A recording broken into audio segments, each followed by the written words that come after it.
നാട്ടുവിഷന്റെ news at 7 വാർത്തകളിലേക്ക് ഏവർക്കും സ്വാഗതം. വാർത്തകൾ ചുരുക്കത്തിൽ.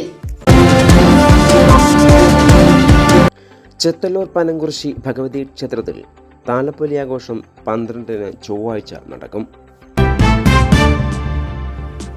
ചൊവ്വായ ആഘോഷത്തിനു ശേഷം 134 ദിവസത്തെ ഭക്തരുടെ വഴിപാടായുള്ള കളംപാട്ടിന്റെ സമാപനമായിട്ടാണ് ചൊവ്വാഴ്ച താലപ്പൊലി ആഘോഷിക്കുന്നത്. താലപ്പൊലിക്ക് ശേഷം ബുധനാഴ്ച ഒരു കളംപാട്ട് കൂടിയുണ്ട്. കൂടാതെ പൂരത്തോടനുബന്ധിച്ച് 7 ദിവസത്തെ കളംപാട്ടും നടത്തി വരുന്നുണ്ട്. വിശേഷൽ പൂജകൾക്ക് മേൽശാന്തി കറുത്തെടുത്ത് ശങ്കരനാരായണ നമ്പൂതിരി കാർമ്മികനാകും.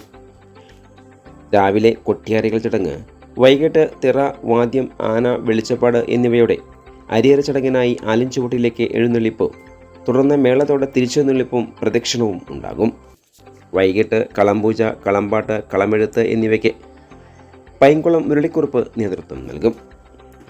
ക്ഷേത്രത്തിൽ പ്രത്യേക പരിപാടിയായി വൈകിട്ട് കൈകൊട്ടിക്കളി, നൃത്തനൃത്യങ്ങൾ, ഭക്തിഗാനമേള എന്നിവയും ഉണ്ടാകും. കീഴടമായ ശിവക്ഷേത്രത്തിലും പ്രത്യേക പൂജകൾ ഉണ്ടാകും. നാരായണൻ എമ്പ്രാന്തരി കാർമ്മികനാകും. ദേവിയുടെ അരിയറി കൊള്ളാനായി ക്ഷേത്രത്തിനകത്തും പുറത്തുനിന്നുമായി നിരവധി ഭക്തരാണ് എത്തിച്ചേരുക. 16-ന് ശനിയാഴ്ചയാണ് ക്ഷേത്രത്തിൽ പൂരം പുറപ്പാട്.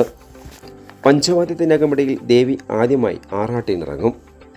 താലപ്പൊലി ആഘോഷത്തിൻ്റെ ഭാഗമായി തിങ്കളാഴ്ച വൈകിട്ട് പാട്ടുഘോഷ ചടങ്ങ് നടന്നു. ക്ഷേത്രത്തിൽ നാദസ്വര കച്ചേരിയെ തുടർന്ന് തിരുവാതിരക്കളിയും ഉണ്ടായി.